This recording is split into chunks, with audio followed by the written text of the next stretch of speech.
میرے پیارے نوجوان ساتھیوں، ذوالحجہ کا مہینہ شروع ہو چکا ہے، ہمارا دوسرا تہوار عید الاضحیٰ کا تہوار آنے والا ہے۔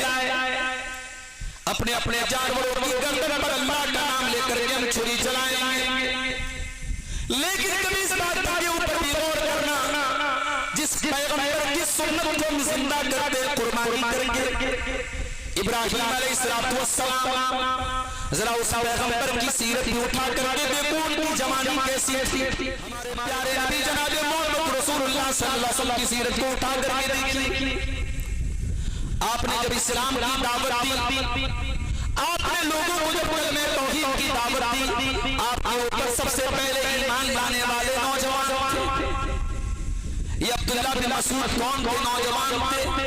یہ علی مرتضیٰ کون کے نوجوان تھے؟ یہ عثمان غنی کون کے نوجوان تھے؟ یہ حضرت عمر فاروق نوجوان تھے، یہ خالد بن ولید نوجوان تھے، یہ میرے نبی کا ساتھ دینے والے، یہ میرے نبی کا سپورٹ کرنے والے، یہ میرے نبی کی مدد کرنے والے جو صحابہ تھے وہ زیادہ تر نوجوان تھے۔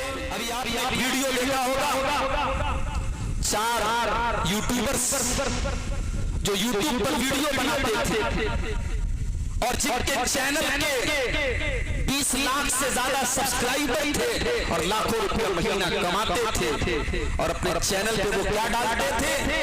بیہودہ چیزیں، ناچ گانا، گندے جوک ڈالتے تھے اور لوگ ان کے ویڈیوز کے بہت دیکھتے تھے۔ چاروں یوٹیوبر ایک ساتھ چینل چلاتے تھے، چاروں کار سے جا رہے تھے اور ایکسیڈنٹ ہوتا ہے اور چاروں انتقال کر جاتے ہیں۔ اللہ کو پیارے۔ السلام علیکم ورحمۃ اللہ وبرکاتہ۔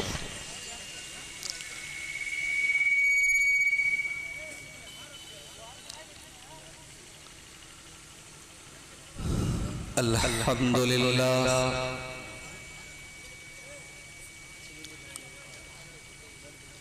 نحمده ونستعینه ونستغفره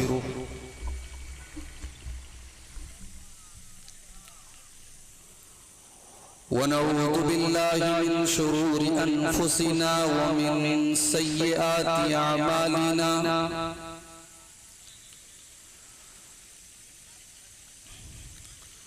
من يهده الله فلا مضل له ومن يضلل فلا هادي له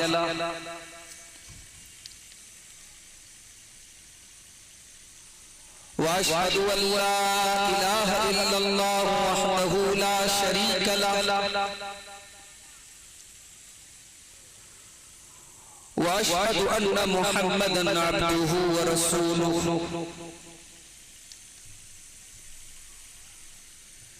يا أيها الذين آمنوا اتقوا الله حق تقاته ولا تموتن إلا وأنتم مسلمون يا أيها الناس اتقوا ربكم الذي خلقكم من نفس واحدة وخلق منها زوجها وبث منهما رجالا كثيرا ونساء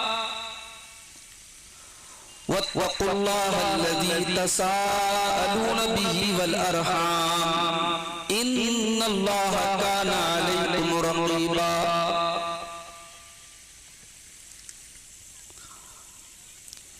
يا أيها الذين آمنوا اتقوا الله وقولوا قولا سديدا يصلح لكم أعمالكم ويغفر لكم ذنوبكم ومن يطع الله ورسوله فقد فاز فوزا عظيما أما بعد فإن خير الحديث كتاب الله وخير الهدي هدي محمد صلى الله عليه وسلم وشر الأمور محدثاتها وكل محدثة بدعة وكل بدعة ضلالة وكل ضلالة في النار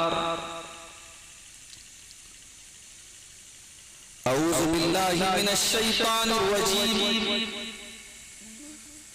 بسم الله الرحمن الرحيم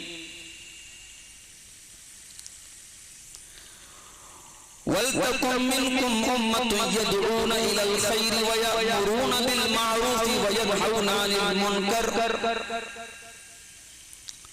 وَأُولَئِكَ هُمُ الْمُفْلِحُونَ. وقال تعالى في مقام آخر إنهم فتية آمنوا بربهم وزدناهم هدى. معزز علماء کرام، محترم بزرگوں، نوجوان ساتھیوں، ماں اور بہنوں، پیارے بچوں،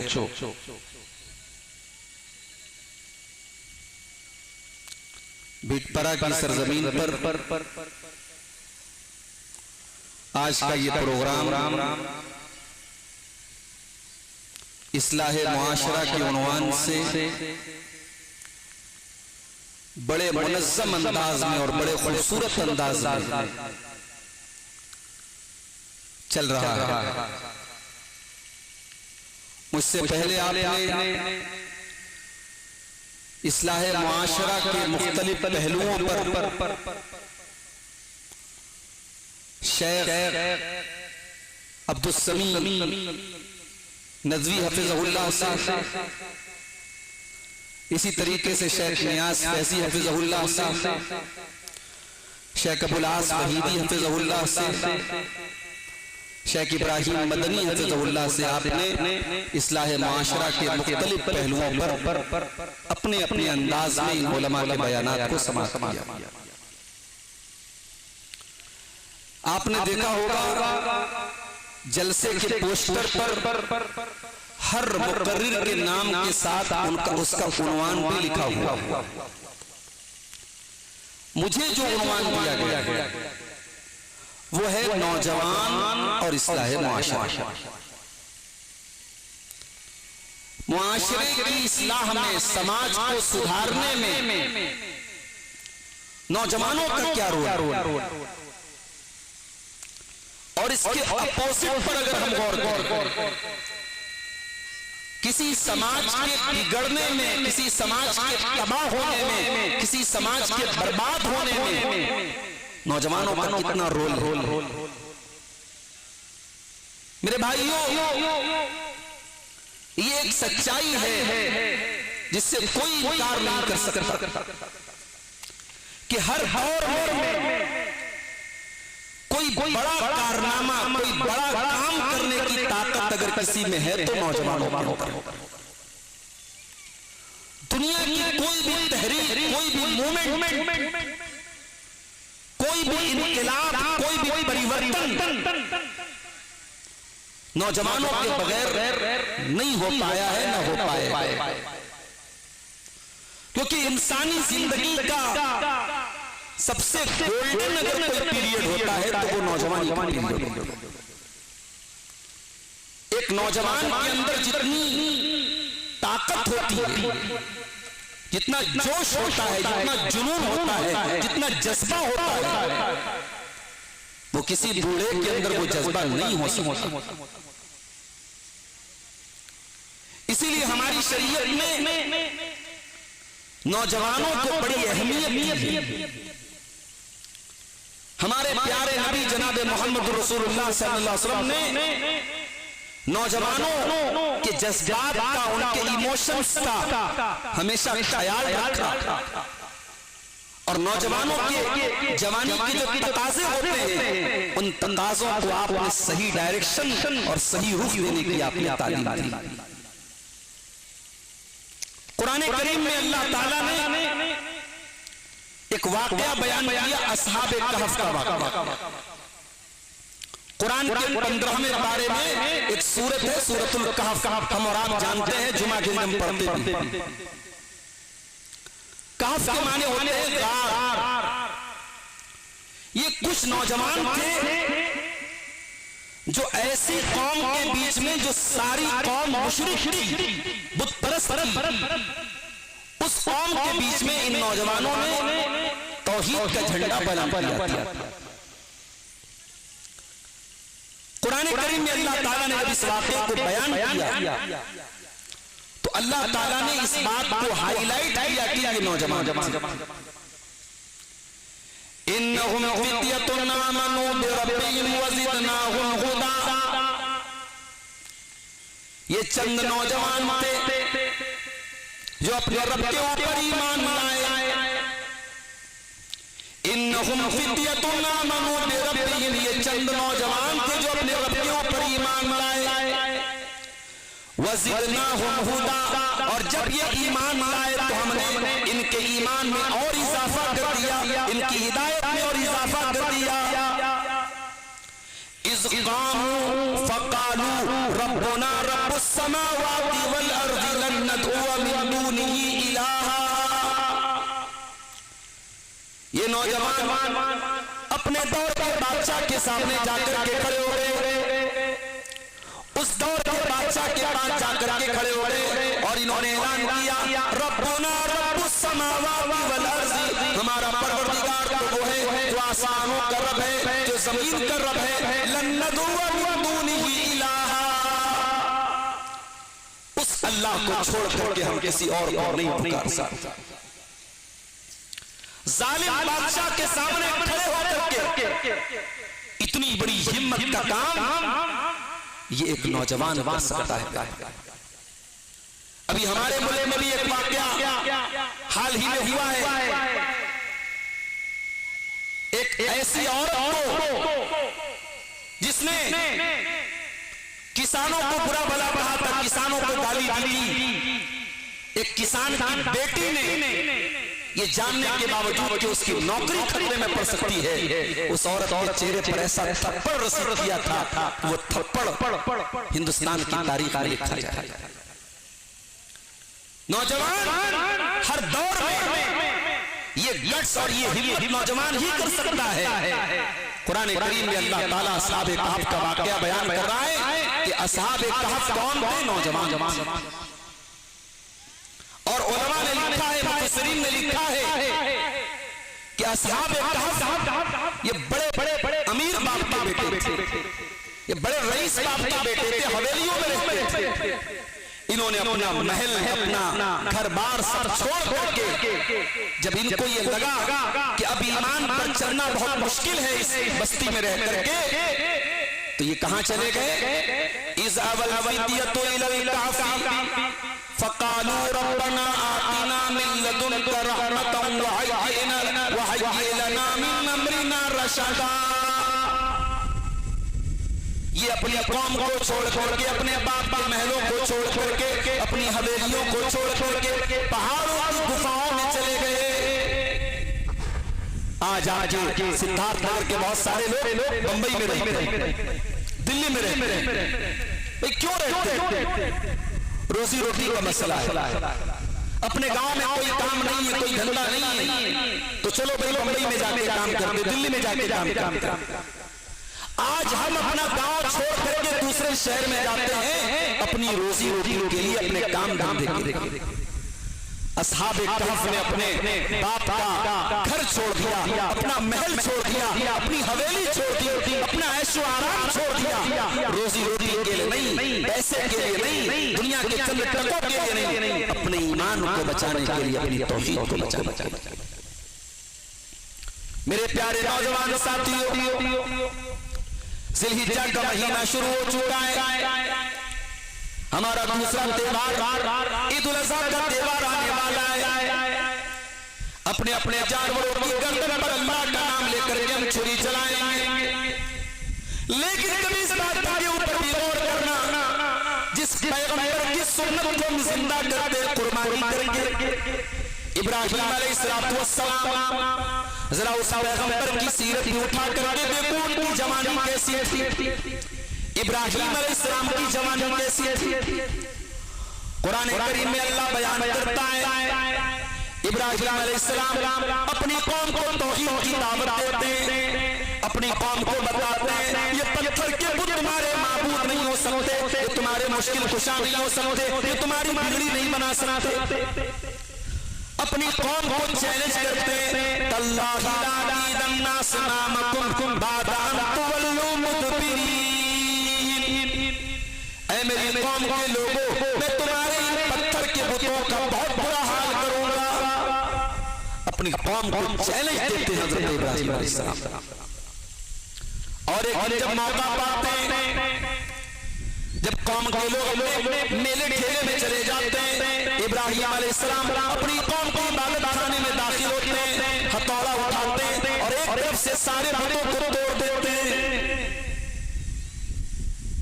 آج تو اگر آج کوئی مسلمان نوجوان کہیں دشمنوں کے درگے میں پھنس جائے اور دشمن کہہ دے کہ تو کوئی ایسا نعرہ اپنے منہ سے نکال دو جو اسلام کے خلاف ہے، جو توحید کے خلاف ہے، تو مسلمان نوجوان اپنی جان بچانے کے لیے نعرہ لگا دیتا ہے.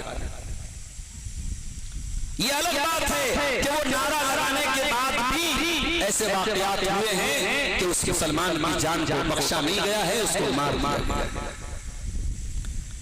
ابراہیم علیہ السلام کو معلوم ہے میری ساری قوم مشرک ہے، میری ساری قوم بت پرست ہے، اس قوم کے سامنے میں ان کے بتوں کو توڑ دوں گا تو یہ قوم مجھے زندہ نہیں چھوڑے گی. اتنا بڑا رسک لینے کے باوجود حضرت ابراہیم علیہ السلام نے سارے بتوں کو توڑ دیا، بڑے والے کو چھوڑ کے.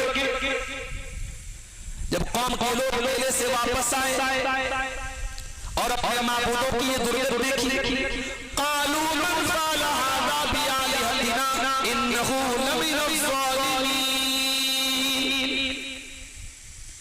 کہنے لگے ہمارے معبودوں کا یہ حال کس نے کیا ہے، ہمارے معبودوں کے ساتھ اتنا برا سلوک کس نے کیا ہے، کس کا یہ کام ہے. قالوا سمعنا فتى يذكرهم يقال له ابراہیم، تو کسی نے کہا کہ ایک نوجوان ہے، ایک 18-20 سال کا لڑکا ہے، اسی کا یہ کام ہو سکتا ہے، اس کا نام ابراہیم ہے. قالوا فاتوا به على اعين الناس، لوگوں نے کہا ابراہیم کو لاؤ. ابراہیم کو لایا گیا. قالوا انت فعلت هذا بآلهتنا یا ابراہیم، قوم کے لوگوں نے کہا ابراہیم کیا یہ تمہارا کام ہے، کیا ہمارے معبودوں کے ساتھ یہ سلوک تم نے کیا ہے. قال بل فعله كبيرهم هذا فاسألوهم إن كانوا ينطقون،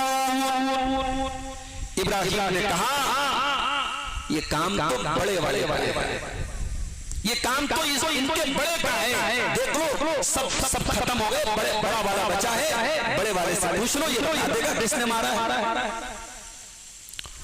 تھوڑی دیر کے لیے ان کو بھی سمجھ میں آیا کہ ہم یہ کیا کر رہے ہیں، ہم پتھر کے بنے ہوئے بتوں کی عبادت کر رہے ہیں، جو بول نہیں سکتے، جو جواب نہیں دے سکتے، جو سن نہیں سکتے، ہم اس کی عبادت کر رہے ہیں. لیکن چونکہ مشرک تھے اور بہت زمانے سے شرک کرتے چلے آئے تھے تو دماغ کے اوپر شرک کی پٹی پڑی ہوئی تھی، تو فوراً پلٹ گئے اور کہنے لگے لقد علمت ما هؤلاء يقولون، اے ابراہیم تم جانتے ہو یہ بول نہیں سکتے. اب ابراہیم علیہ السلام کو یہی ان کی زبان سے کہلوانا. قال فتعبدون من دون اللہ ما لا ينفعكم شيئا ولا يضركم، اے میری قوم کے لوگوں تم ایسی چیزوں کی عبادت کیوں کرتے ہو جو فائدہ نہیں پہنچا سکتی، جو نقصان نہیں پہنچا سکتی. اف لکم ولما تعبدون من دون اللہ، افسوس ہے تمہارے اوپر اور افسوس ہے تمہارے معبودوں کے اوپر. میرے نوجوانوں، ابراہیم علیہ السلام جوانی کی عمر میں اتنا بڑا رسک لیتے ہیں اور اپنی قوم کے معبودوں کو توڑ کر کے قوم کے سامنے کھڑے ہو کر کے توحید کی دعوت دیتے ہیں. انجام کیا ہوتا ہے؟ قالوا حرقوا وانصروا آلهتكم إن كنتم فاعلين، قوم کے لوگ کہتے ہیں اس کو آگ میں جلا ڈالو، اس کو جلا کر کے اپنے معبودوں کی مدد کرو. چنانچہ ابراہیم علیہ السلام کو جلانے کے لیے آگ تیار، اور آگ بھی کیسی آگ، اتنی خطرناک آگ، اتنی بڑی آگ کہ پورا گاؤں جلایا جا سکتا تھا، پورا محلہ جلایا جا سکتا تھا. اتنی بڑی آگ جلانے کے بعد ابراہیم علیہ السلام کو جب اس آگ میں ڈالنے لگے، ابراہیم کے کپڑے اتار لیے گئے، ان کے بدن سے کپڑے اتار لیے گئے اور ابراہیم کو ننگا کر کے اس آگ میں ڈالا جانا. ابراہیم کی پیشانی کے اوپر کوئی بل نہیں ہے، ابراہیم کی زبان کے اوپر کوئی شکوہ نہیں ہے، ابراہیم اللہ کی توحید کے لیے آگ میں ڈالے جا رہے ہیں، ان کو زندہ جلانے کی پوری تیاری کی جا چکی ہے۔ جب ابراہیم کو آگ میں ڈالا جا رہا ہے، ابراہیم کی زبان پر کوئی لمبی چوڑی دعا نہیں ہے، بس ایک ہی جملہ ہے، حسبی اللہ و نعم الوکیل، میرا اللہ میرے لیے کافی ہے اور میرے اللہ سے بڑا کوئی مددگار نہیں، اس سے بہترین کوئی مددگار نہیں ہے۔ ابراہیم کو آگ میں ڈال دیا، اللہ چاہتا بارش نازل کر دیتا، آگ بجھ جاتی، اللہ چاہتا ہواؤں کو دیکھ دیتا، آگ بجھ جاتی، مگر آج اللہ نے ابراہیم کو بچانے کے لیے کچھ الگ ہی انتظام کیا ہے۔ قلنا یا نار کونی بردا وسلاما علی ابراہیم، اللہ نے فرمایا اے آگ، آج تک تیرا کام جلانا تھا، آج تک تو نے سب کو جلایا تھا، مگر آج میرے خلیل کو تجھے جلانا نہیں ہے، میرے خلیل کے بدن کے گروہوں کو بھی تجھ کو جلانا نہیں ہے۔ قلنا یا نار کونی بردا وسلاما علی ابراہیم، اے آگ تو میرے خلیل کے لیے ٹھنڈی ہو جا اور سلامتی والی ہو جا۔ علماء لکھتے ہیں اللہ اگر کہتا کہ ٹھنڈی ہو جا، ہو سکتا ہے آگ اتنی ٹھنڈی ہو جاتی کہ اس کا ٹیمپریچر حضرت ابراہیم برداشت نہ کر پاتے، اللہ نے کہا ٹھنڈی ہو جا اور سلامتی والی ہو جا، میرے خلیل کو کوئی چوٹ نہ پہنچے، میرے خلیل کو کوئی تکلیف نہ پہنچے۔ میرے نوجوانوں، 10,000 کا 15,000 کا جانور خرید کے لا کر کے قربانی کر دینا یہ کوئی بہت مشکل کام نہیں، مشکل کام ہے نوجوان ابراہیم کی جیسی جوانی اپنے اندر پیدا کرنا۔ ابراہیم کی جوانی اللہ کے دین کے لیے، اللہ کی توحید کے لیے خاص۔ اور آگے بڑھیے، اللہ کے پیغمبر حضرت یوسف علیہ السلام بہت ہی خوبصورت میں، اتنے خوبصورت میں اللہ کے نبی فرماتے ہیں لقد اوتي شطر الحسن، یوسف علیہ السلام کو دنیا کی آدھی خوبصورتی دی گئی ہے۔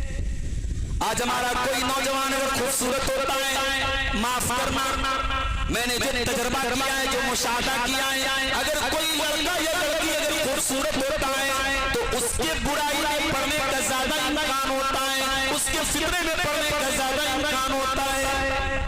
لڑکی خوبصورت ہے، لڑکا خوبصورت ہے، اسے لگتا ہے کہ میں تو خوبصورت ہوں، میں تو ہزاروں میں ایک ہوں، لاکھوں میں ایک ہوں، میرے لیے سب کچھ جائز ہے اور صحیح ہے، مجھے حق ہے۔ آج کتنی خوبصورت لڑکیاں ہیں اپنی خوبصورتی کا غلط استعمال کرتی، کتنے خوبصورت لڑکے ہیں، ہینڈسم اور اسمارٹ لڑکے ہیں جو اپنی خوبصورتی کا غلط استعمال کرتے ہیں۔ یوسف علیہ السلام بھی بہت خوبصورت ہے میرے بھائیو، اتنے خوبصورت ہیں جس عورت کے گھر میں وہ رہتے تھے، جس عورت نے ماں کی طرح ان کو بچپن سے جوانی تک دیکھا تھا، جو ان کی ملکہ تھی، جو ان کی مالکن تھی، جو عزیز مصر کی بیوی تھی، جب یوسف جوان ہو گئے تو وہی عورت ان کے اوپر لٹو ہو جاتی ہے، فدا ہو جاتی ہے اور اپنے جال میں پھنسانے کی کوشش کرتی ہے۔ یوسف علیہ السلام کو وہ عورت اپنے جال میں پھنسانے کی کوشش کرتی ہے۔ اب وہ کیسے پھنساتی ہے؟ اللہ نے قرآن میں نقشہ کھینچا ہے، وَرَاوَدَتْهُ الَّتِي هُوَ فِي بَيْتِهَا عَن نَفْسِهِ وَغَلَّقَتِ الْأَبْوَابَ وَقَالَتْ هَيْتَ لَكَ۔ یوسف علیہ السلام جس عورت کے گھر میں رہا کرتے تھے، اس عورت نے یوسف کے اوپر ڈورے ڈالے اور سارے دروازے بند کر لیے اور کہنے لگی ہیت لک، اے یوسف میرے پاس آ جاؤ۔ وہ یوسف کو اپنے پاس بلانے لگے۔ یوسف علیہ السلام جوان بھی ہے، خوبصورت بھی ہے، کوئی سی سی ٹی وی کیمرہ نہیں لگایا ہے، کوئی ریکارڈنگ نہیں ہو رہی ہے، کسی واچ مین کا ڈر نہیں ہے، کسی پولیس والے کا ڈر نہیں ہے، یوسف اسی گھر میں رہتے ہیں، کوئی دیکھنے والا، کوئی شکایت کرنے والا نہیں ہے، اور عورت خود بلا رہی ہے کہ یوسف میرے پاس آ جاؤ۔ میرے نوجوانوں، اب ذرا یوسف علیہ السلام کا جواب سنو۔ آج کتنے نوجوان ہیں وہ زناکاری اور بدکاری کا راستہ تلاش کرتے ہیں. کبھی فیس بک پہ لگے ہیں, کبھی واٹس ایپ پہ لگے ہیں, کبھی لڑکیوں کے نمبر تلاش کر رہے ہیں کہ کہیں سے کوئی نمبر مل جائے, کوئی جو ہے سلسلہ شروع ہو جائے, کوئی بدکاری اور زناکاری اور بے حیائی کا کوئی سلسلہ شروع ہو جائے. یہاں تو یوسف علیہ السلام کو موقع مل رہا ہے. خوبصورت عورت اور پیسے والی عورت خود بلا رہی ہے, دعوت دے رہی ہے, اور یوسف کو کسی کی پکڑ کا ڈر بھی نہیں ہے. مگر یوسف کیا جواب دیتے ہیں؟ قال معاذ اللہ انہ ربی احسن مثوایا انہ لا یفلح الظالمون. یوسف کہتے ہیں نہیں اللہ کی پناہ, میں اللہ کی پناہ چاہتا ہوں. میں اتنا گندا کام نہیں کر سکتا, میں اتنا گھناؤنا کام نہیں کر سکتا. میں نے تیرے گھر میں تیرا نمک کھایا ہے اور تیرے ساتھ میں نمک حرامی کروں. میں نے تیرے گھر میں کھانا کھایا ہے, تیرے گھر میں میری پرورش ہوئی ہے, اور اپنے ہی مالک کے ساتھ اور اپنے ہی آقا کے ساتھ میں اتنی بڑی نمک حرامی کر دوں, یہ مجھ سے نہیں ہو سکتا. میرے نوجوانوں, یہ یوسف علیہ السلام. اور آگے بڑھیے. جب یہ بات مشہور ہو گئی کہ یوسف علیہ السلام کے اوپر اس عورت نے ڈورے ڈالے تھے, اس عورت نے یوسف علیہ السلام کو بہکانے کی کوشش کی تھی, یہ بات جب بہت فیمس ہو گئی تو لوگ اس عورت کو تانا دینے لگے کہ ارے کیسی عورت ہے, اپنے غلام پر فدا ہو گئی, اپنے غلام پر لٹو ہو گئی. تو اس نے اپنے خاندان کی تمام عورتوں کو دعوت اور دسترخوان لگا دیا اور سب کے سامنے پھل رکھ دیا اور سب کے ہاتھ میں چاقو دے دیا. اور جب وہ چاقو سے پھل کاٹنے کا ٹائم آیا, حضرت یوسف علیہ السلام سے اس نے کہا کہ بس تم یہاں سے گزر جاؤ. قرآن کہتا ہے فَلَمَّا رَأَيْنَهُ أَكْبَرْنَهُ وَقَطَّعْنَ أَيْدِيَهُنَّ وَقُلْنَ حَاشَ لِلَّهِ مَا هَذَا بَشَرًا. قرآن کہتا ہے جب حضرت یوسف علیہ السلام کے پاس سے گزرے, ان تمام عورتوں نے ان کی خوبصورتی کو دیکھ کر کے ان کو کنٹرول ہو رہا اور انہوں نے اپنے ہاتھوں کو کاٹ ڈالا. جو چھری ان کے ہاتھ میں تھی, جو چاقو ان کے ہاتھ میں تھا, انہوں نے چاقو سے پھل کاٹنے کے بجائے اپنے اپنے ہاتھوں کو کاٹ. اور سب کہنے لگے کہ واقعی میں یہ بہت خوبصورت ہے, یہ انسان نہیں ہے, یہ تو کوئی فرشتہ لگا رہا ہے. اب عزیز علی سے بھی بیوی کہتی ہے جس کا نام زلیخا بتایا جاتا ہے, وہ کہتی ہے یہی ہے وہ انسان جس سے میں عشق کرتی ہوں, جس سے میں محبت کرتی ہوں اور جس کو میں پانا چاہتی ہوں, اور اگر اس نے میری بات نہیں مانی تو میں اس کو جیل میں سڑنے پر مجبور کر دوں, اس کو قید خانے میں ڈال دوں. اب یوسف علیہ السلام کے سامنے دو راستہ ہے. ایک طرف عزیز مصر کی بیوی زناکاری کی دعوت دے رہی ہے, عیاشی کی دعوت دے رہی ہے, اور دوسری طرف بے قصور ان کو جیل میں سڑانے کی دھمکی دے رہی ہے, ان کو جیل میں ڈالنے کی دھمکی دے رہی ہے. حضرت یوسف علیہ السلام کے سامنے یہ دو چوائس, ایک طرف ساری زندگی جیل میں جانا پڑے گا, دوسری طرف وہ میں ان سے غلط کام کروا کے رو. حضرت یوسف علیہ السلام اللہ کی بارگاہ میں دعا کرتے ہیں اور کہتے ہیں رب السجن احب الی مما یدعوننی الیہ.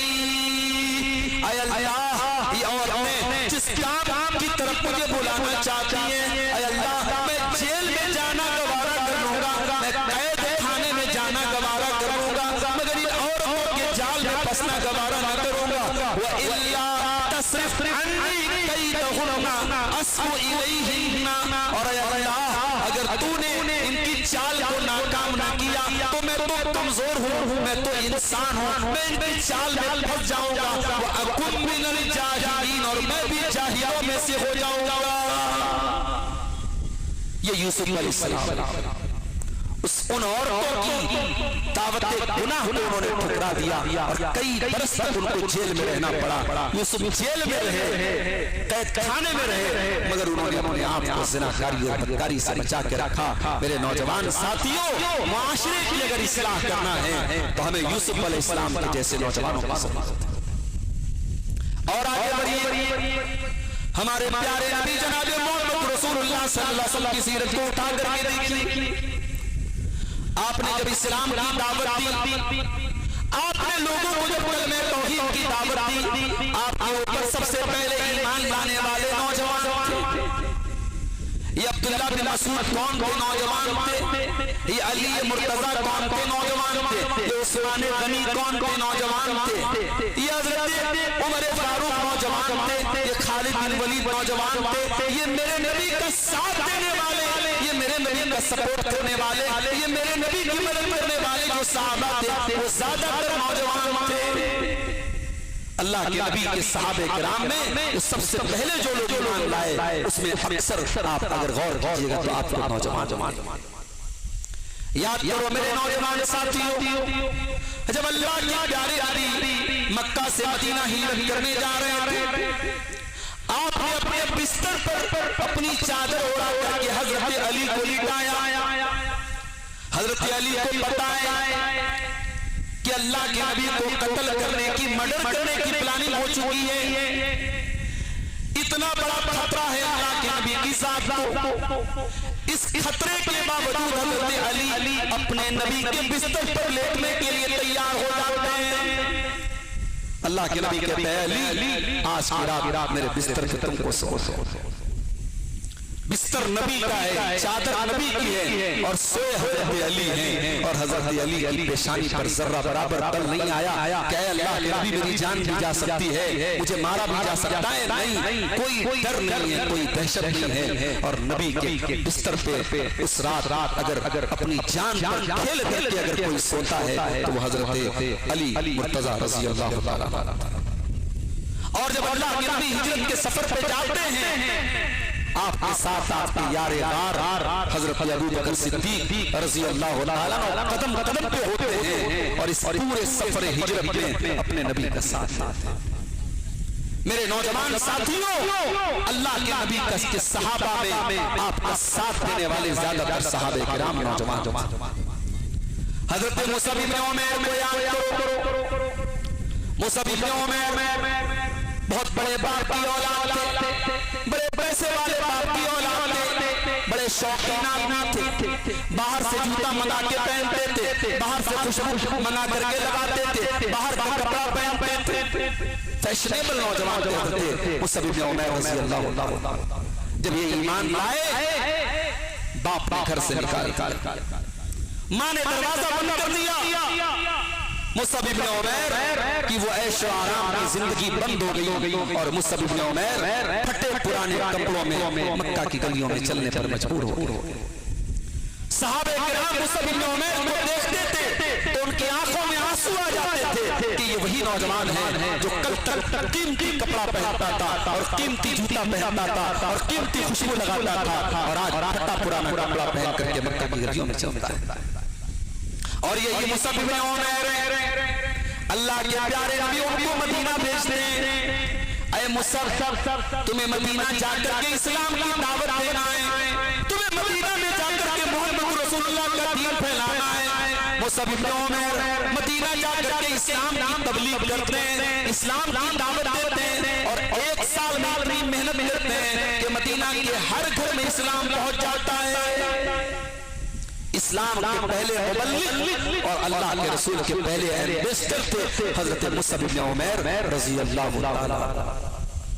میرے نوجوان ساتھیوں, آج مصعب بن عمیر کے جیسے نوجوان ابھی آپ نے ایک ویڈیو دیکھا ہوگا, 4 یوٹیوبرز جو یوٹیوب پر ویڈیو بناتے تھے اور جن کے چینل کے 20 لاکھ سے زیادہ سبسکرائبر تھے اور لاکھوں روپے مہینہ کماتے تھے, اور اپنے چینل پہ وہ کیا ڈالتے تھے, بیہودہ چیزیں, ناچ گانا, گندے جوک ڈالتے تھے, اور لوگ ان کی ویڈیوز کو بہت دیکھتے تھے. چاروں یوٹیوبر ایک ساتھ چینل چلاتے تھے, چاروں کار سے جا رہے تھے, اور ایکسیڈنٹ ہوتا ہے اور چاروں انتقال کر جاتے ہیں. اللہ کو پیارے جاتے ہیں. میرے نوجوان ساتھیوں, ہم نہیں جانتے زندگی میں کون سا حادثہ ہماری سانسوں کی ڈور تھام دے اور ہمارے دل کی دھڑکن کو ختم کر دے. اسی ستار نہر کے علاقے میں میں پروگرام کرنے کے لیے آیا تھا تقریباً سال بھر پہلے، اور رات ڈرائیور میرا سویا تھا، اور جب واپس میں بنارس جا رہا تھا 350 کلومیٹر کا سفر طے کر کے راستے میں فجر کے تھوڑا سا پہلے کا ٹائم تھا، اور وہ بڑی گہری نیند کا ٹائم ہوتا ہے، ڈرائیور کو نیند آنے لگی اور اس نے کار کو لے جا کر ایک ٹرک میں لڑا دیا اور خطرناک حادثہ ہوا۔ اللہ تعالیٰ نے بال بچا لیا، ورنہ جس طریقے کا حادثہ ہوا تھا، اور کار کی جن لوگوں نے تصویریں دیکھی ہیں وہ جانتے ہیں اتنا خطرناک حادثہ تھا کہ کار کو دیکھ کر کے لوگوں کو یہ لگا کہ کوئی زندہ نہیں بچا۔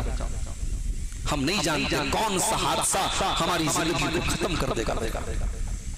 بنارس میں اس مدرسے میں پڑھاتا ہوں، ہمارے مدرسے کے ٹیچر بالکل اچھے خاصے بچوں کو پڑھا رہے ہیں، ہنس رہے ہیں، بول رہے ہیں۔ بنارس میں الیکشن تھا 1 جون کو، الیکشن کے ایک دن پہلے جمعہ کے دن سارے جو سرکاری ٹیچرز تھے ان کی ڈیوٹی لگی تھی، اور گرمی بہت بے تحاشا تھی۔ ہمارے مدرسے کے وہ ٹیچر شیخ عبداللہ عبدالرؤوف سلفی رحمۃ اللہ علیہ وہ جاتے ہیں اور الیکشن کی جو مشین ہوتی ہے EVM مشین، اس مشین کو وہ لیتے ہیں اور بس میں سوار ہوتے ہیں، اور جب بس چلنے لگتی ہے اچانک وہ بس میں گر پڑتے ہیں، ان کے ساتھی ان کو ہوش دلانے کی کوشش کرتے ہیں لیکن ناک میں سے خون بہنے لگتا ہے، سمجھ جاتے ہیں معاملہ ڈینجرس ہو گیا ہے، نبض کو چیک کرتے ہیں، پتہ لگتا ہے نبض تھم چکی ہے، ہاسپٹل لے کے جاتے ہیں، ڈاکٹرز کہتے ہیں انتقال ہو چکا ہے۔ پل بھر میں ایک انسان ہنس رہا تھا، بول رہا تھا اور بچوں کو پڑھا رہا تھا، اور پل بھر میں اللہ کو پیارا ہو جاتا ہے، چھوٹے چھوٹے بچے ان کے یتیم ہو جاتے ہیں، ان کی بیوی بیوہ ہو جاتی ہے۔ میرے پیارے ساتھیوں، ہم نہیں جانتے زندگی کی رفتار کہاں پہ جا کے تھم جائے گی، اور پھر بھی ہم عیش پرستی میں لگے ہوئے ہیں، ہم اپنی منمانی میں لگے ہوئے ہیں، ہم اللہ کو بھولے پڑے ہوئے ہیں۔ میرے پیارے ساتھیوں، اپنی اس جوانی کے ایک منٹ کو غنیمت سمجھو، اس سے پہلے کہ موت کا فرشتہ ہمارے اور آپ کے پاس آ جائے۔ اللہ کے پیارے نبی فرماتے ہیں اغتنم خمسا قبل خمس، 5 چیزوں کی قدر کرو 5 چیزوں کے آنے سے پہلے۔ شبابک قبل حرمک، اپنی جوانی کی قدر کرو اس سے پہلے کہ بڑھاپا آ جائے۔ آج جوان ہیں، آج آپ کے بدن میں طاقت ہے، کل 50 سال کے ہو جائیں گے وہ طاقت نہ رہے گی، 60 سال کے ہو جائیں گے وہ طاقت نہ رہے گی۔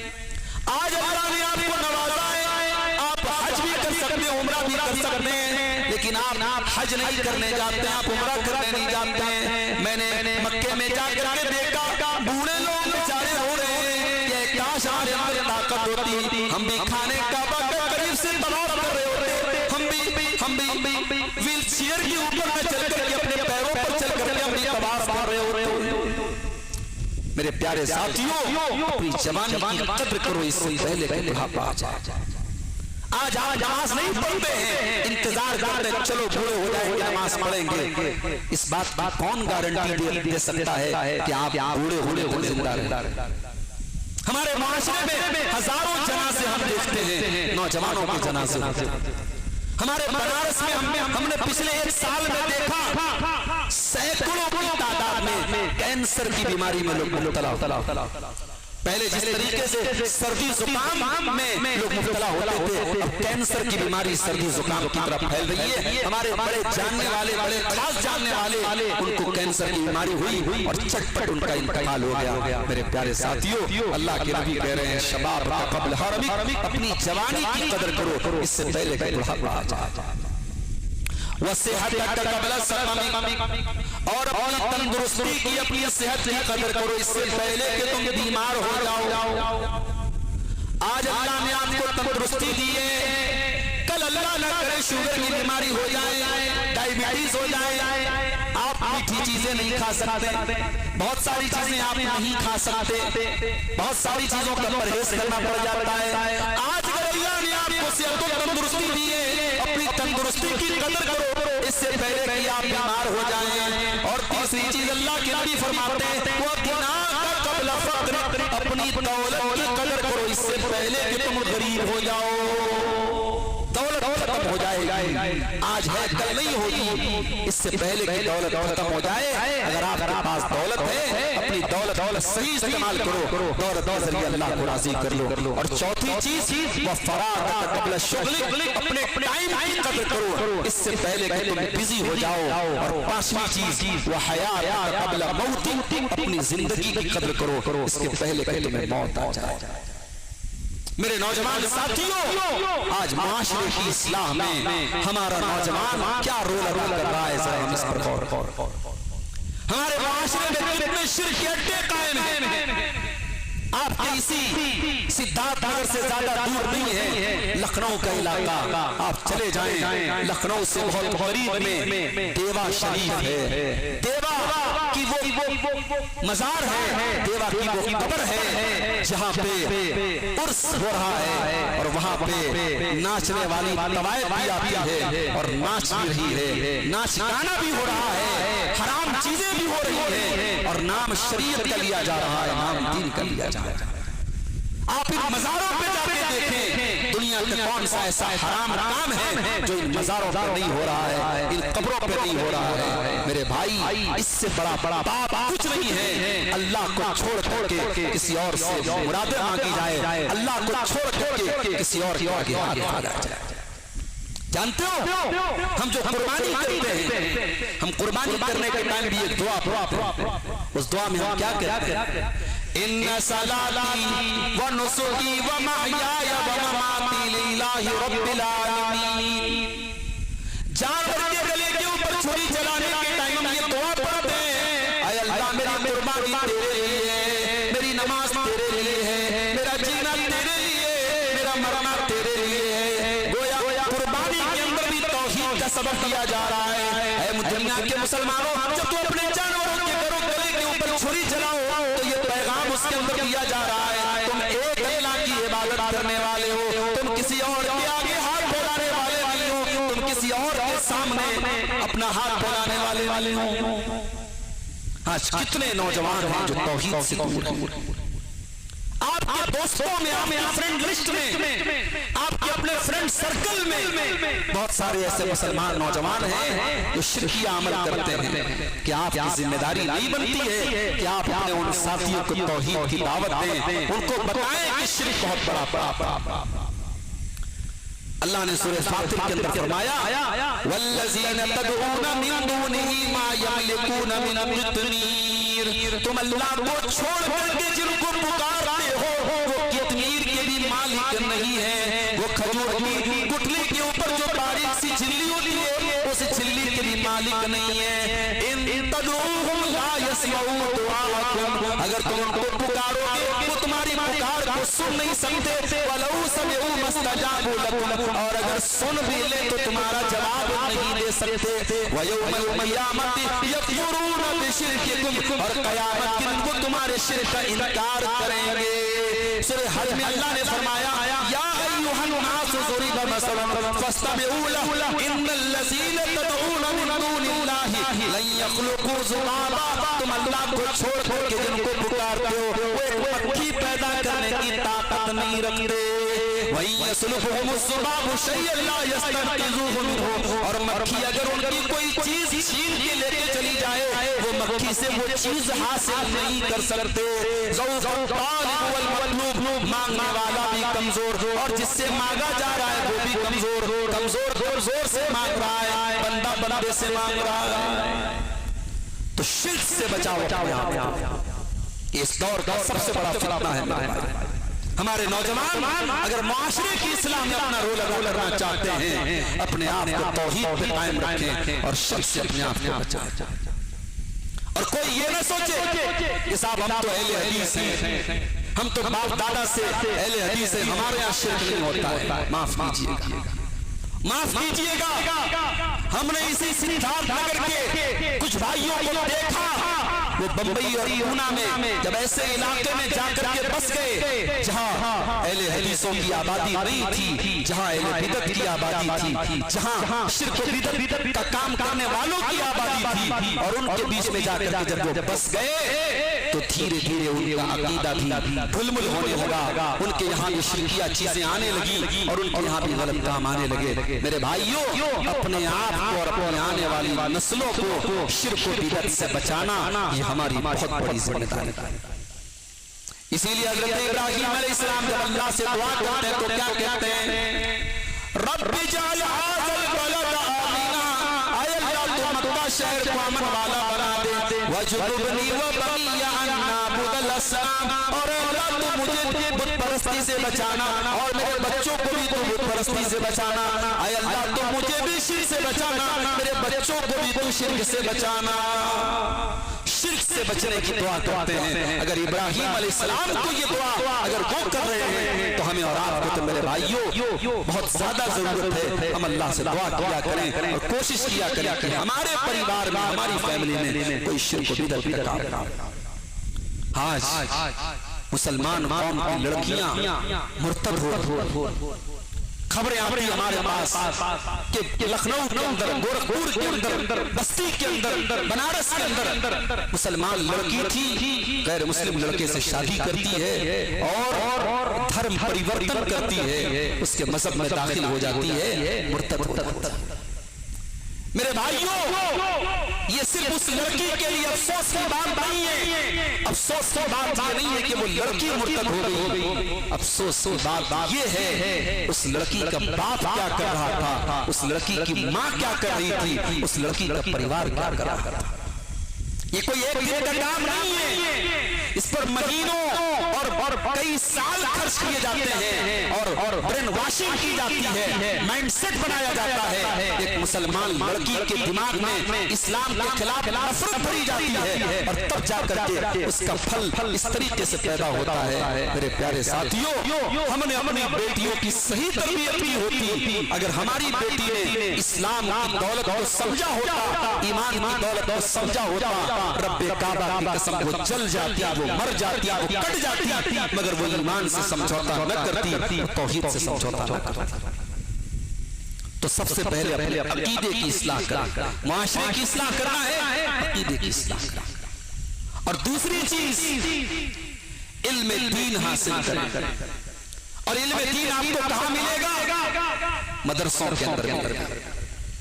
اور اب یہ مدرسے جو ہماری قوم کے نشانے پر تو پہلے سے ہی تھے، جس کے پاس 4 پیسے آ گئے وہ اپنے بچوں کو مدرسے نہیں بھیجتے، مدرسے نہیں بھیجتا ہے، اور مدرسے میں پڑھانے والے ٹیچروں کی تنخواہیں آپ جا کے سن لیں میرے بھائیوں، آپ کے پاؤں تلے کی زمین سرک جائے۔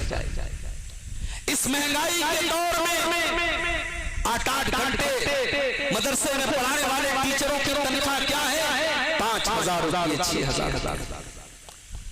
جتنے پیسے میں آپ مہینے کا چائے پان کرتے ہیں اتنا پیسہ آپ اپنی مسجد کے امام کو دیتے ہیں اور مدرسے میں پڑھانے والے ٹیچر کو دیتے ہیں، اور اس کے بعد آپ کہتے ہیں مدرسے میں پڑھائی اچھی نہیں ہوتی۔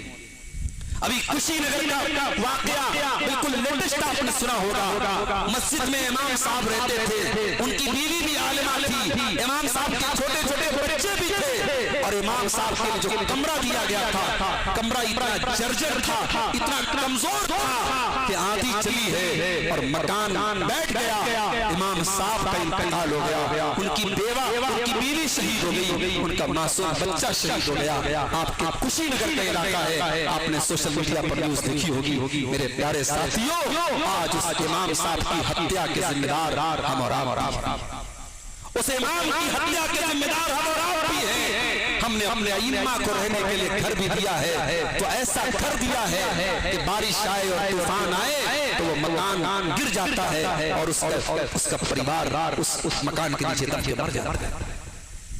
کبھی آپ نے غور کیا قربانی کے مسائل بیان کرنے والے علماء، اکثر علماء جو آپ کے منبر پہ کھڑے ہو کے قربانی کے مسائل بیان کرتے ہیں، ان میں سے اکثر علماء ایسے ہوتے ہیں کہ وہ خود بیچارے قربانی کرنے کی طاقت نہیں رکھتے، کیا اس قوم کے لیے اس سے بڑا المیہ کچھ ہو سکتا ہے؟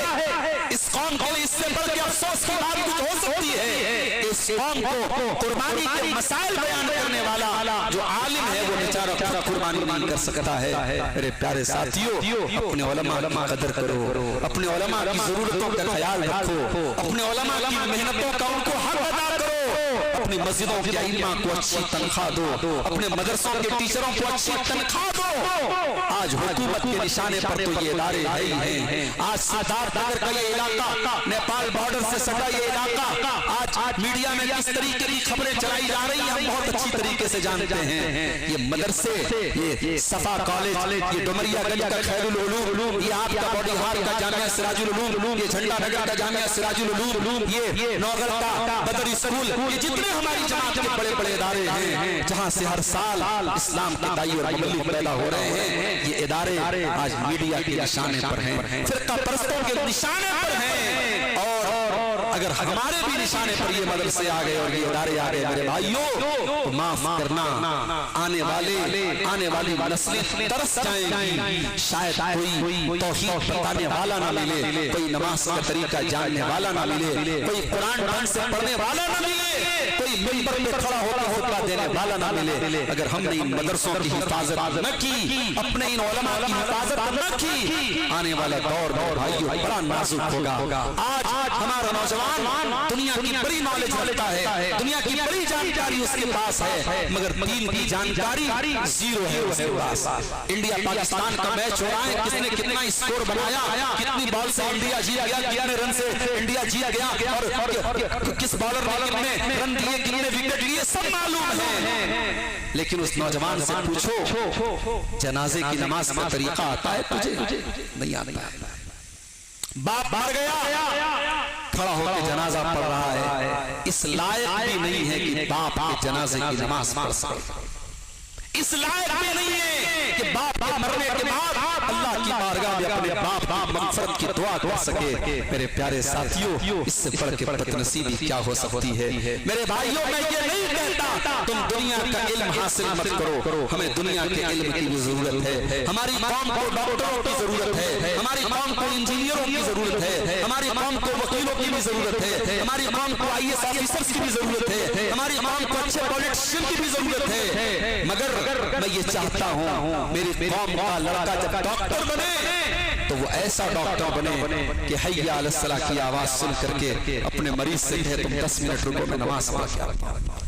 میں چاہتا ہوں میری قوم کا لڑکا جب IAS آفیسر بنے، اس شہر کا SP بنے، DM بنے، تو اس کے ماتھے پہ سجدے کا نشان بھی ہو، اور نماز کے ٹائم اس کی گاڑی مسجد کے باہر کھڑی اور وہ نماز پڑھ کے نکلے اور دنیا کو یہ میسج دے کہ میں پرشاسنک ادھیکاری بھی ہوں، میں سول آفیسر بھی ہوں، اور میں مسلمان بھی ہوں، میں اپنے مذہب پر عمل کرتا ہوں۔ آج افسوس کی بات یہ ہے کہ آج ہماری قوم میں جو وکیل ہو رہا ہے، جو جج ہو رہا ہے، جو ڈاکٹر ہو رہا ہے، جو انجینئر ہو رہا ہے، اس کا نام تو مسلمان والا ہے مگر اس کا کام مسلمان والا نہیں ہے۔ اس سر پیر ایسا مزاج اور ایسا ذہنیت اس کی بنا دی گئی ہے، وہ نام کا مسلمان ہے لیکن اندر سے بالکل کھوکھلا ہو چکا ہے۔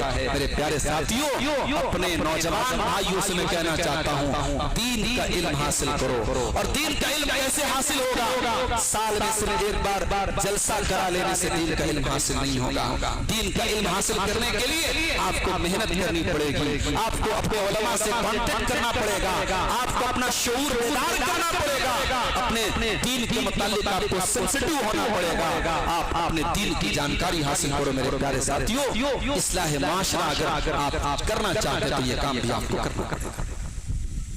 اگر ہمارے نوجوان اصلاح معاشرہ کا کام کرنا چاہتے ہیں، ان کو اپنی زندگی کا مقصد سمجھنا پڑے گا۔ اگر آپ کی زندگی کا کوئی مقصد نہیں ہے، آپ صرف کھانے کمانے اور انجوائے کرنے کے لیے دنیا میں آئے ہیں، تو معاف کیجیے گا پھر آپ کے بیچ میں اور کسی جانور کے بیچ میں کوئی فرق نہیں۔ ایک جانور بھی دنیا میں آیا ہے، وہ بھی کھا رہا ہے، وہ بھی انجوائے کر رہا ہے، وہ بھی پی رہا ہے، کھانا پینا انجوائے کرنا یہ تو جانور بھی کر رہا ہے۔ ہم مسلمان ہیں میرے پیارے ساتھیوں، ہماری زندگی کا ایک مقصد، اور وہ مقصد کیا ہے؟ وَمَا خَلَقْتُ الْجِنَّ وَالْإِنسَ إِلَّا لِيَعْبُدُونَ۔ میں نے جنات اور انسان کو اپنی عبادت کے لیے پیدا کیا ہے. اللہ نے ہم کو اپنی عبادت کے لیے پیدا کیا ہے. ہم دنیا میں اللہ کو راضی کرنے کے لیے آئے ہیں. الذی خلق الموت والحیات لیبلوکم ایکم احسن عملا. اللہ نے موت اور زندگی کو پیدا کیا. اللہ نے موت اور زندگی کو پیدا کیا اس لیے کہ وہ تمہارا امتحان لینا چاہتا ہے کہ کون تم میں اچھا عمل کرنے والا ہے. ہم دنیا میں امتحان دینے کے لیے آئے ہیں. اس لیے میرے بھائیوں اپنی زندگی کے مقصد کو پہچانو تاکہ ہم آخرت میں کامیاب ہو جائیں. میرے نوجوان ساتھیوں ہمارے نوجوانوں کے ساتھ ایک پرابلم اور بھی ہے اور وہ پرابلم کس بات کی ہے؟ ہمارا نوجوان آج نشے کی لعنت میں گرفتار ہوتا چلا جا رہا ہے. کتنے نوجوان ہیں شراب کے عادی ہیں, کتنے نوجوان ہیں گٹکھا کے عادی ہیں, کتنے نوجوان ہیں اسموکنگ کرتے ہیں, سگریٹ پیتے ہیں, کتنے نوجوان ہیں جو ڈرگس لیتے ہیں. سگریٹ کے پیکٹ پہ لکھا ہوا ہے, گٹکے کے پیکٹ پہ لکھا ہوا ہے ٹوبیکو کازز کینسر. تمباکو سے کینسر ہوتا ہے, سگریٹ سے کینسر ہوتا ہے, گٹکا سے کینسر ہوتا ہے, پھر بھی ہمارا نوجوان اس کو کھا رہا ہے اور کہتا ہے مولوی صاحب گٹکا کھانا حرام ہے کیا؟ گٹکا کھانا حرام ہے کیا؟ سگریٹ پینا حرام ہے کیا؟ میں کہتا ہوں اگر سگریٹ کے اندر تمباکو جیسی حرام چیز نہ بھی ہوتی, اگر سگریٹ بھی خطرناک چیز ہے جس سے کینسر ہوتا ہے تو قرآن کی ایک آیت اس کے حرام ہونے کی دلیل ہونے کے اعتبار سے کافی ہے. اللہ قرآن میں کہتا ہے وَلَا تُلْقُوا بِأَيْدِيكُمْ إِلَى التَّهْلُكَةِ. اپنے آپ کو ہلاکت میں مت ڈالو, اپنے آپ کو ہلاکت میں مت ڈالو. ایسا کام نہ کرو جس سے تم ہلاک ہو جاؤ, برباد ہو جاؤ. میرے نوجوان ساتھیوں نشے سے اپنے آپ کو بچا لو. جس گھر میں نشے کی لعنت آئی ہے اس گھر میں بربادی آئی ہے. جب شرابی شراب پی کے گھر میں آتا ہے وہ اپنی ماں سے کیسے بات کرے گا, وہ بہن سے کیسے بات کرے گا, وہ بھابھی سے کیسے بات کرے گا, وہ بیٹی سے کیسے بات کرے گا, اس کا کوئی بھروسہ نہیں ہے. نشہ ایک ایسی چیز ہے میرے بھائیوں, جب اللہ قرآن میں نشے کا ذکر کرتا ہے تو کہتا ہے انما یرید الشیطان ان یوقع بینکم العداوۃ والبغضاء فی الخمر والمیسر ویصدکم عن ذکر اللہ وعن الصلاۃ فہل انتم منتہون. اے ایمان والو شیطان یہ چاہتا ہے کہ شراب کے ذریعے اور جوا کے ذریعے تم کو آپس میں لڑا دے, اور شیطان یہ چاہتا ہے اس نماز کی اس شراب کی وجہ سے تم اللہ کے ذکر سے دور ہو جاؤ, تم نماز سے دور ہو جاؤ. جو شراب پیے گا وہ نماز کیسے پڑھے گا, جو شراب پیے گا وہ اللہ کا ذکر کیسے کرے گا. میرے نوجوان ساتھیوں اپنے آپ کو شراب سے بچاؤ, اپنے آپ کو نشے سے بچاؤ. نیپال میں نے دیکھا ہر دکان پہ شراب رکھی ہوئی ہے, چائے کے ہوٹل میں شراب رکھی ہوئی ہے. آج شراب کی لعنت نیپال سے سٹے ہوئے ہمارے انڈیا کے علاقوں کے نوجوانوں کو بھی خراب کر رہی ہے. میرے نوجوان ساتھیوں اپنے آپ کو نشے کی اس لعنت سے بچاؤ. اسی طریقے سے ہمارے نوجوانوں کو ایک اور بہت بڑی مصیبت کہہ لیجیے جو ہمارے نوجوانوں کو برباد کر رہی ہے, اور وہ ہے بے حیائی. ہمارا نوجوان چاہے وہ لڑکا ہو چاہے وہ لڑکی ہو, آج بے حیائی دھیرے دھیرے سماج سے رخصت ہو رہی ہے. انسٹاگرام پہ مسلمان لڑکیاں اپنے جسم کی نمائش کر رہی ہیں, فیس بک پر مسلمان لڑکیاں اپنے فوٹو ڈال رہی ہیں, اور نوجوان لڑکے دوستی کر رہے ہیں لڑکیوں سے. بے حیائی ہو رہی ہے, زناکاری ہو رہی ہے, بدکاری ہو رہی ہے. اور بعض مسلمان لڑکیاں بیچاری بڑی شریف ہوتی ہیں تو نقاب پہننے کے بعد فوٹو ڈالتی ہیں, اپنے ہاتھوں پہ مہندی کا ڈیزائن دکھاتی ہیں, واٹس ایپ پر اسٹیٹس لگاتی ہیں, دیکھیے میری مہندی کیسی ہے. اور ان کی سہیلیاں جو ہوتی ہیں اور ان کے جو جاننے والے ہوتے ہیں تو ماشاءاللہ ماشاءاللہ ماشاءاللہ کیا مہندی کی ڈیزائن آپ نے لگائی. فیس بک کے اوپر نقاب پوسٹ لڑکی آتی ہے اور نقاب میں اپنا فوٹو ڈال رہی ہے, اور اس پہ نوجوان لڑکے ماشاءاللہ سبحان اللہ کا کمنٹ کر رہے ہیں. معاف کیجیے گا میری ماں اور بہنوں, اپنے نقاب کے ذریعے یہ گندگی پھیلانے کا کام مت کیجیے.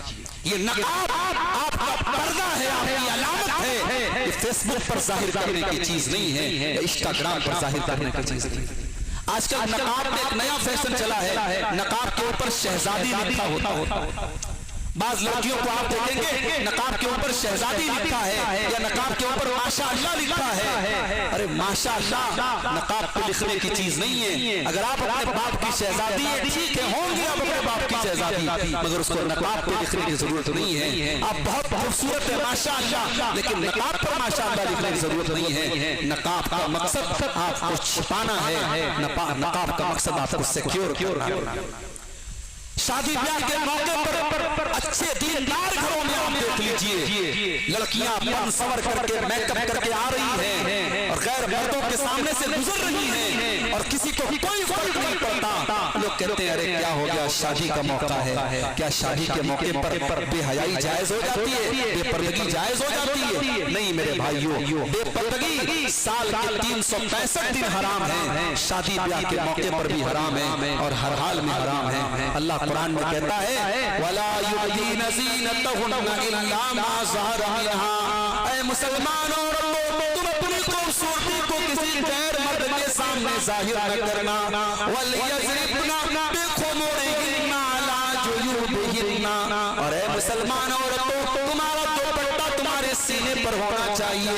باپ کے سامنے بھی دوپٹہ سینے پر ہو, بھائی کے سامنے بھی دوپٹہ سینے پر ہو, بیٹے کے سامنے ماں کا دوپٹہ سینے پر ہو, عورت کا دوپٹہ اس کے سینے پر ہونا چاہیے. اور آگے فرمایا وَلَا يَضْرِبْنَ بِأَرْجُلِهِنَّ لِيُعْلَمَ مَا يُخْفِينَ مِنْ زِينَتِهِنَّ. اے مسلمان عورتوں تم جب چلا کرو اپنے پاؤں کو زمین پہ زور زور سے مار کر کے نہ چلا کرو.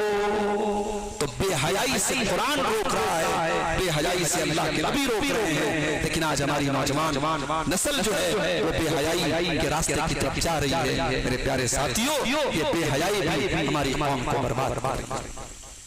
اسی طریقے سے ہماری نوجوان نسل کو حرام کمائی بھی برباد کر رہی ہے. کوئی ڈریم 11 کے ذریعے پیسہ کما رہا ہے, کوئی سٹے بازی کے ذریعے پیسہ کما رہا ہے, کوئی شیئر مارکیٹ میں جو حرام طریقہ کاروبار کرنے کا ہے, شیئر مارکیٹ میں حلال بھی ہے حرام بھی ہے, لیکن حرام طریقے سے پیسہ کما کر کے انسان سوچتا ہے میں راتوں رات امیر بن جاؤں. میرے پیارے ساتھیوں, پیسہ کمانے کے ہزاروں راستے ہیں. حلال طریقے سے پیسہ کماؤ. حرام پیسہ آپ کے گھر میں آئے گا, آپ کے گھر کے سکون کو ختم کر دے گا, آپ کے گھر کی برکتوں کو ختم کر دے گا, آپ کے گھر کے چین اور سکون کو ختم کر دے گا. اللہ کے پیارے نبی فرماتے ہیں یا الناس زمان لا یبال المرء من اين اخذ المال. ایک زمانہ لوگوں پر ایسا آئے گا جب انسان پرواہ نہیں کرے گا کہ مال حلال طریقے سے کما رہا ہے یا حرام طریقے سے کما رہا ہے. وہ حالات بھی ہمارا میرے بھائی آج دیکھ. اسی طریقے سے ہمارے کچھ نوجوان اپنی طاقت کا غلط استعمال کرتے ہیں, اپنی طاقت کے ذریعے اپنے جسم کے ذریعے لوگوں پر ظلم کرتے ہیں. یاد رکھو مسلمان نوجوان اپنی طاقت کا صحیح استعمال کرتا ہے, وہ ظالم کے ظلم سے ظالم کو روکتا ہے, وہ مظلوم کی مدد کرتا ہے. جو دوسروں پر ظلم کرے وہ مسلمان نہیں ہے, مسلمان کی یہ شان نہیں ہے. اللہ کے نبی نے فرمایا المسلم من سلم المسلمون من لسانه ويده. مسلمان وہ ہے جس کے ہاتھ سے اور جس کی زبان سے دوسروں کو تکلیف نہ پہنچے. میرے نوجوان ساتھیوں, آپ اپنے جسم کو مضبوط بناؤ, آپ جم جوائن کرو, آپ باڈی بلڈر بنو, آپ مضبوط بنو, لیکن اپنی طاقت کا غلط استعمال مت کرو. اپنی طاقت کے ذریعے کمزوروں اور غریبوں کی مدد کرو, مظلوموں کی مدد کرو اور کسی پر ظلم مت کرو. اور آخری چیز کہہ کر کے چونکہ لمبا سفر کرنا ہے اور صبح 6:30 بجے سے ہمارے مدرسے کی کلاس بھی ہے, 9:45 بج چکے ہیں. آخری بات بیان کر کے بات ختم کر رہا ہوں. ہمارے نوجوانوں کا ایک بہت بڑا مسئلہ یہ بھی ہے کہ آج وہ دین کا علم حاصل کرنے کے معاملے میں بہت لاپرواہ. کسی کی بھی تقریر اچھی لگی, کسی کی بات اچھی لگی, فوراً اس کا ویڈیو شیئر کرنے لگے, اس کی باتیں شیئر کرنے لگے, اس کے ویڈیو کو اسٹیٹس پہ لگانے لگے. اہل حدیث نوجوانوں کے اسٹیٹس پر ہمیں ان لوگوں کی تقریریں آج مل جاتی ہیں جو ابو بکر صدیق کو گالی دیتے ہیں, جو اما عائشہ کو گالی دیتے ہیں, جو صحابہ کو گالی دیتے ہیں. ایسے لوگوں کی تقریریں اور ایسے لوگوں کے شارٹ کلپ آج ہمارے اہل حدیث نوجوانوں کے موبائل پر اسٹیٹس میں آپ کو مل جائیں گے۔ میرے بھائیوں، یہ بہت ہی خطرناک طریقہ اور روش ہے۔ اگر کوئی تقریر آپ کو اچھی لگ رہی ہے، کوئی کلپ اچھی لگ رہی ہے، آپ کسی عالم سے جو واقعی میں عالم ہو، اوتھینٹک عالم ہو، آپ کے علاقے میں بہت سارے علماء ہیں، شیخ ابو العاص وحیدی صاحب آپ کے علاقے کے بڑے علماء میں سے ہیں، شیخ ابراہیم بدری صاحب آپ کے علاقے کے بڑے علماء میں سے ہیں، نوغل میں، شیسنیا مدرسے میں، اور اسی طریقے سے خیر العلوم میں اور سراج العلوم میں بہت بڑے بڑے ہماری جماعت کے علماء ہیں۔ آپ علماء سے کانٹیکٹ کیجئے۔ اگر کوئی کلپ آتی ہے، کوئی ویڈیو آتا ہے، کوئی پوسٹ آتی ہے، آپ علماء سے پہلے پتہ کیجئے یہ پوسٹ صحیح ہے کہ نہیں ہے، یہ ویڈیو صحیح ہے کہ نہیں ہے، یہ چیز شیئر کرنے لائق ہے کہ نہیں ہے، اس کے بعد آپ شیئر کیجئے۔ میرے نوجوان ساتھیوں، یہ سوشل میڈیا کا دور ہے، یہ فیک نیوز، ابھی تو ٹیکنالوجی اتنی ترقی کر چکی ہے کہ میں عبدالغفار سلفی، میرے نام سے ویڈیو بنایا جائے گا، آواز بھی میری ہوگی لیکن بات میری نہیں ہوگی۔ آرٹیفیشل انٹیلیجنس کے ذریعے، اے آئی کے ذریعے آج ایک انسان کی ہو بہو نقلی آواز پیدا کی جا سکتی ہے، کسی اور کی تصویر کے ساتھ کسی اور کی آواز جوڑی جا سکتی ہے۔ اس دور میں کچھ بھی ہو سکتا ہے، اس لیے میرے بھائیوں بہت احتیاط کے ساتھ سوشل میڈیا کا استعمال کیجئے۔ کبھی کبھی سوشل میڈیا کی ایک غلطی پوری قوم کے لیے مصیبت کا پہاڑ بن کے آ جاتی ہے۔ اس لیے میرے نوجوان ساتھیوں، معاشرے کی اگر اصلاح کرنا ہے تو سوشل میڈیا کا اور موبائل کا بھی صحیح استعمال ہمیں کرنا پڑے گا۔ موضوع بہت وسیع ہے، بہت سارے اور بھی پہلو تھے لیکن میں ان کو فی الحال چھوڑ رہا ہوں، پھر کسی موقع سے بات رکھی جائے گی۔ وقت کم ہے، نکلنا ہے، سفر لمبا ہے۔ دعا کیجیے اللہ تبارک و تعالی جو باتیں ہم نوجوانوں کی اصلاح کے تعلق سے ہم نے سنی ہیں، اللہ ان باتوں پر ہم سب کو عمل کرنے کی توفیق عطا فرمائے۔ رب العالمین ہمارے نوجوانوں کو دین پر قائم رہنے کی توفیق عطا فرمائے۔ ہمارے وہ بھائی جن کی محنتوں اور کوششوں سے آج بٹ پڑا کی سرزمین پر یہ پروگرام منعقد ہوا ہے، اللہ ان بھائیوں کی اس کوشش کو قبول فرمائے۔ رب العالمین آج کے جلسے میں آنے والے تمام سامعین اور علماء کو اللہ تعالیٰ ان کی حفاظت فرمائے، کہنے سننے سے زیادہ ہم سب کو عمل کی توفیق عطا فرمائے۔ عید الاضحیٰ کا تہوار سامنے ہے، اللہ تعالیٰ ہمیں خوشی کے ساتھ اور سکون کے ساتھ اور امن اور چین کے ساتھ اپنا یہ تہوار منانے کی توفیق عطا فرمائے۔ ملک میں نئی حکومت الیکشن کے بعد حکومتی فارم میں آ چکی ہے، دعا کیجیے اس حکومت کے تشکیل ہونے کے بعد اللہ تعالیٰ ہم مسلمانوں کو ہر قسم کے شر سے محفوظ رکھے، رب العالمین ہمیں ظالموں کے ظلم سے اور شروروں کے شر سے محفوظ رکھے، آمین۔ وآخر دعوانا الحمدللہ رب العالمین، والسلام علیکم ورحمۃ اللہ وبرکاتہ۔